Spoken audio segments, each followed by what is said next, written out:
Times when this place gets kinda empty. Sound of their breath fades with the light.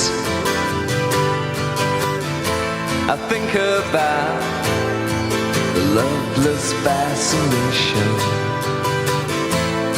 under the Milky Way tonight.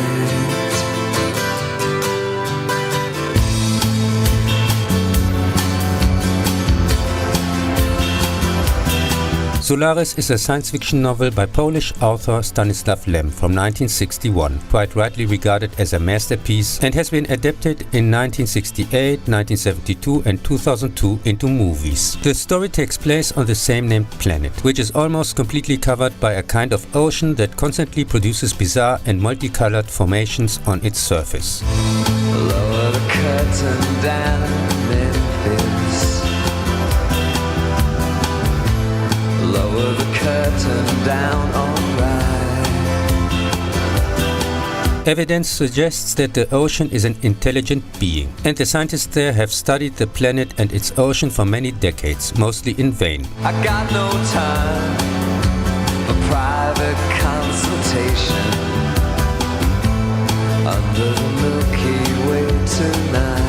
Boris Nienburg's rather moderately interesting 2-hour Soviet TV movie in 2 parts does without the prehistory of the exploration of the planet with which the original begins. As a result, there is no mention of its strange surface, the events on it or flights to it. It begins with the arrival of psychologist Chris Kelvin at the Solaris research station, where he finds a mentally unstable team, the scientists Snort and Sartorius, and where one of the 3 researchers, his friend Giberian, recently took his own life. Apparently there are also other strangers on the station, so-called visitors. After some initial confusion, he discovers that the ocean has begun to construct seemingly living, deceptively real copies of people from the researchers' memories and make them appear on the station. Wish I knew what you were looking for. Might have known what you would find.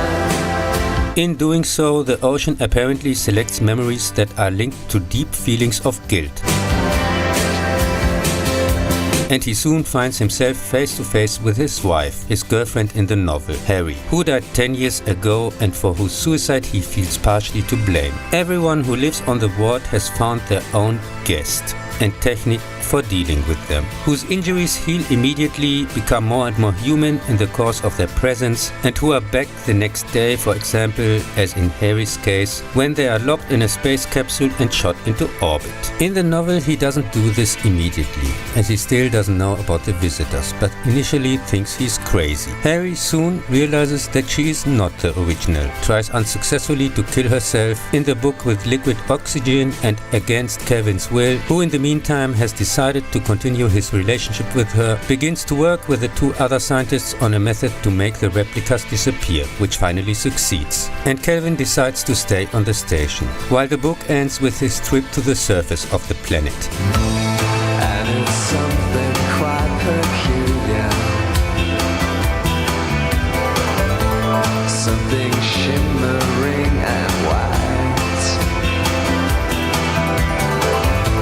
It leads you here, despite your destination, under the Milky Way tonight. The Soviet movie production starts with a lengthy exposition set on Earth, in which Kelvin visits his father, who has invited a friend/pilot, which during an earlier Solaris mission believed he had seen human figures on the planet's surface. But as he has no scientific background or evidence, he was met with disbelief. After that, the plot largely sticks to the original, with numerous differences in detail. Not all of the characters in the novel appear, and a lot of the extensive explanations, dialogue and thoughts are missing. Wish I knew what you were looking for. Might have known what you would find. And the last scene, in which the psychologist encounters the image of his father, is not included in the novel, since there the final destruction of the materialization succeeds, and Kelvin lands on one of the islands and simply looks at the ocean.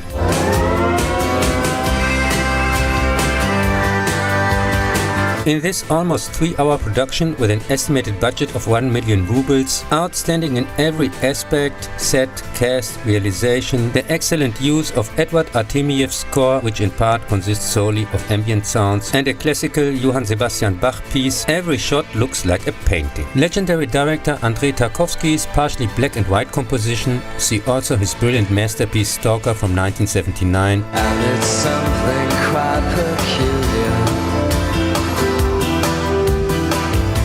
something that's shimmering and white, which also wrote film history about central human questions, quite rightly has its absolute cult status, which, like the novel, goes far beyond the genre of science fiction, and, like works of Kubrick and Kurosawa, continues to provoke discussion, analysis and interpretation attempts. leads you here, despite your destination, The diverse US version under the Milky Way tonight. tells roughly the same story, but this time with Americans. It has partially different names. One of the scientists is called Snow, a female one, Gordon, and a completely different ending. On Kelvin's arrival after the suicide of his colleague, the remaining crew seems extremely frightened and confused due to the manifestations. Wish I knew what you were looking for.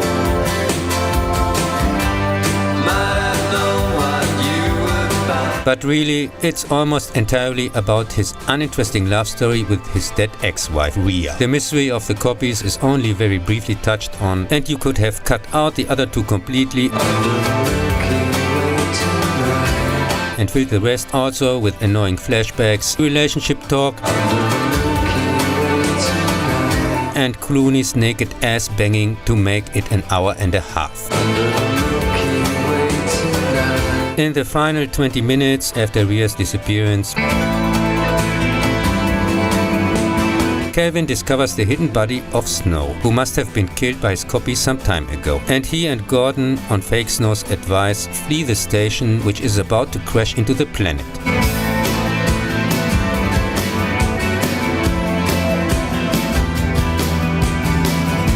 Back on Earth, a wound that heals too quickly reveals that Kelvin didn't get into the capsule after all.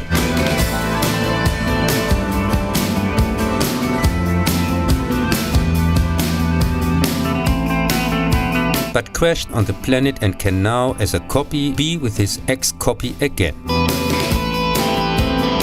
The George Clooney Show with a far too good soundtrack by Cliff Martinez, a completely misleading love thriller trailer, and for me absolutely incomprehensible, mostly positive reviews, made with a $47 million budget, only 30 million worldwide back, and was a huge flop. Steven Soderbergh's, see also Kafka, incredibly boring, completely unnecessary, embarrassing Hollywood schmaltzfest, of which all copies should be collected and shot into orbit, was commented on by the author of the novel, which he supposedly wanted to stick to more precisely, sure, and who was already dissatisfied with the previous adaptations for similar reasons. Absolute nonsense, because his story is about the relationship between humans and the non-humanoid intelligence, aka the ocean, and not about any interpersonal love stories.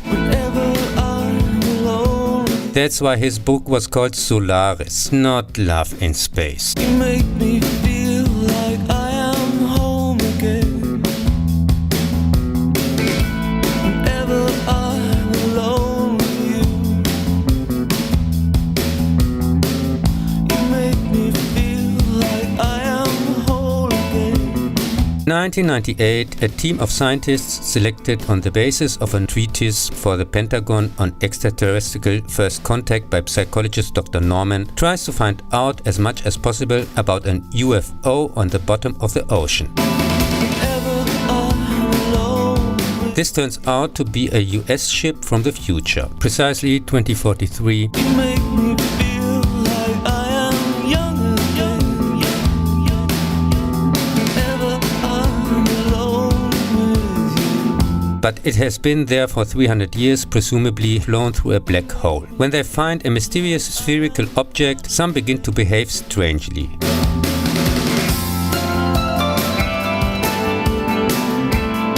A typhoon delays their departure. Unknown apparitions appear and people die. However Eventually they realize that entering the orb seems to cause desires to manifest, but also subconscious fears.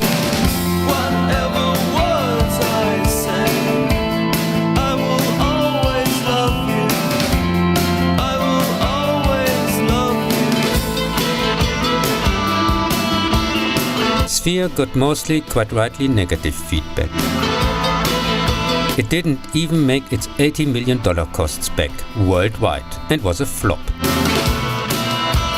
The stars and some musicians instead of real actors are total miscasts. Dustin Hoffman as Norman always seems visibly unimpressed by what is going on and downright bored.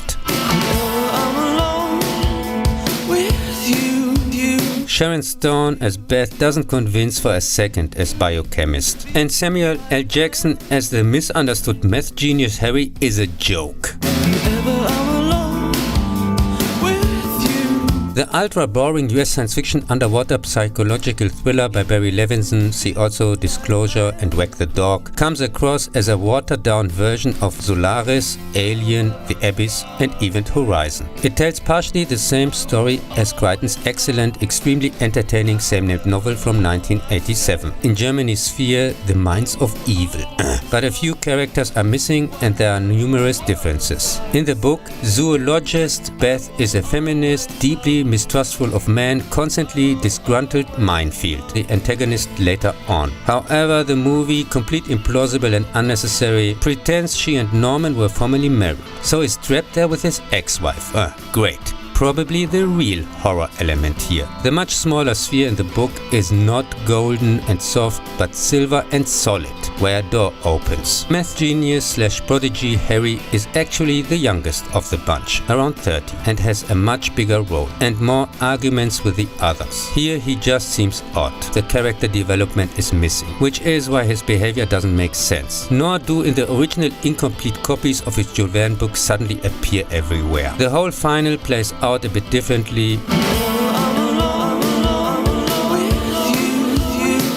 There's no manifestation teleportation routine. There's also no sphere shooting out of the water at the end for everyone to see, and it's implied that not everyone sticks to the collective argument. Let's forget the whole thing with manifestation spells. Although the viewer has already done so with this adaptation, which drowned at the box office. And even without sphere manifestation superpowers erased directly from the collective memory as if it had never existed.